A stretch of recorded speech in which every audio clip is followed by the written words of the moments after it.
Welcome back, everyone. So today we're taking a look at a new task here from the new version of TOEFL 2026. So this is the complete the words task, and it's basically a cloze test if you're already familiar with this kind of task. And just a really advanced tip, if you are struggling with this task, I recommend doing a lot of reading.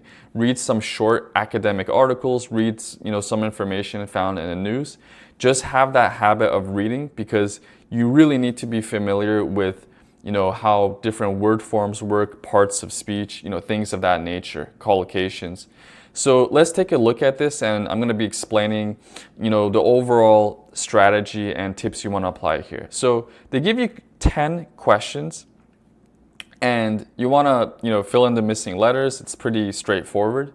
So step one, the very first thing you want to do is read that initial sentence. What this is going to do for you is activate your background knowledge of this topic, and you're also going to be familiar with the keywords found in this text. So we have conservation is the effort to protect plants and animals that are endangered because of human activities. Okay, so they kind of defined what this concept is about. And you notice words like effort, protect plants, animals, endangered, human activities. So these are your key words here. And as you're reading this and trying to fill in the missing letters, you're gonna run into some of these words. They might repeat themselves, or similar words, or even synonyms of these words. So let's take a look at this.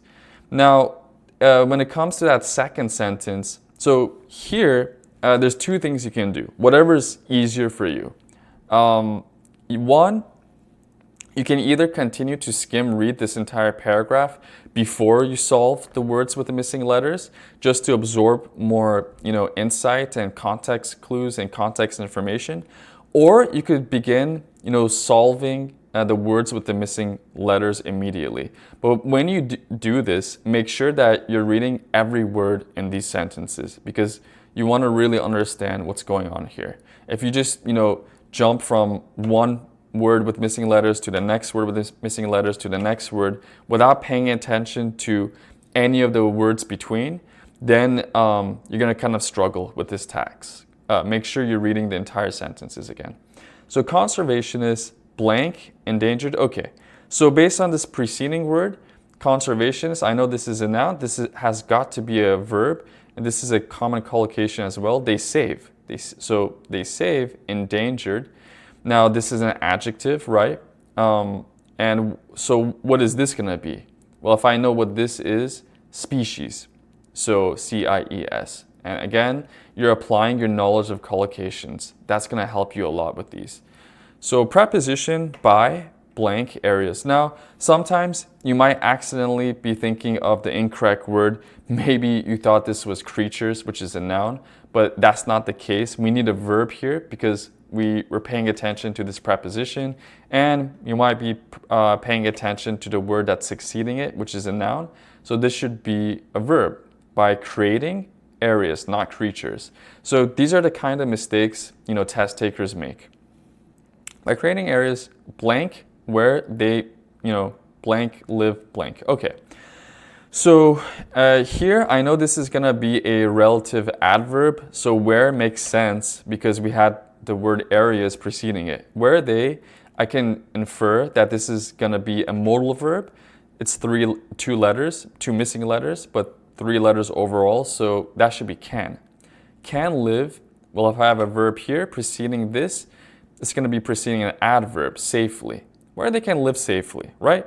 So don't overthink it. Conservationist, now let's say you don't know what this word means. Maybe consider doing the rest of these or reading the rest of the sentence. That can make you understand what's going on better here. So I know that this is going to be a transition word, so conservationist. Also, educate, that's a verb. Blank public, well, if that's a noun, I need like an article determiner, so the makes sense here, the public.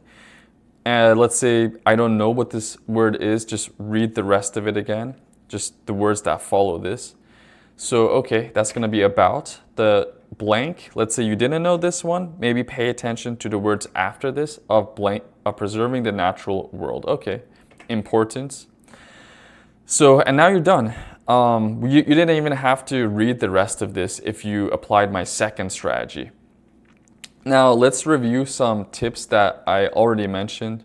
So again, yeah, pay attention to, words that precede some of these words. Pay attention to words that may precede or succeed some of these words.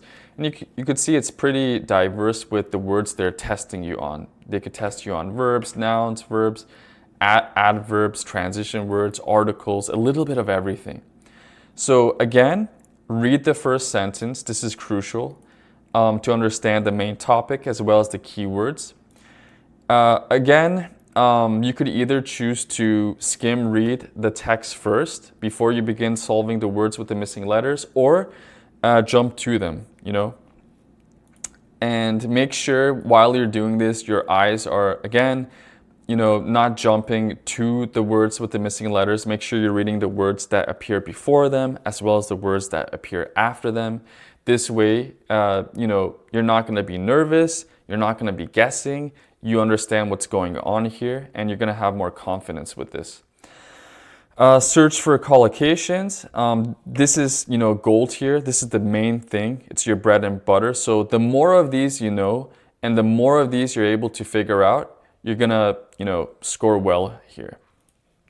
Be familiar with parts of speech. This is vital as well. So, you should be familiar with lots of different kinds of nouns, verbs, adjectives, adverbs. And sometimes if you don't know some of these nouns, verbs, etc., you might realize that some of them could be mentioned in, some different sentences. And those words could appear in these words that contain the missing letters. So just pay attention to that. Be familiar with different word forms, so singular, plural nouns, right? Verb tenses, pay attention to their suffixes, and be familiar with common grammar rules as well. So if there's a sentence that's applying parallelism, and you see like two verbs have ing at the end of them, maybe that third word that's missing some letters probably just needs that ing, things of this nature.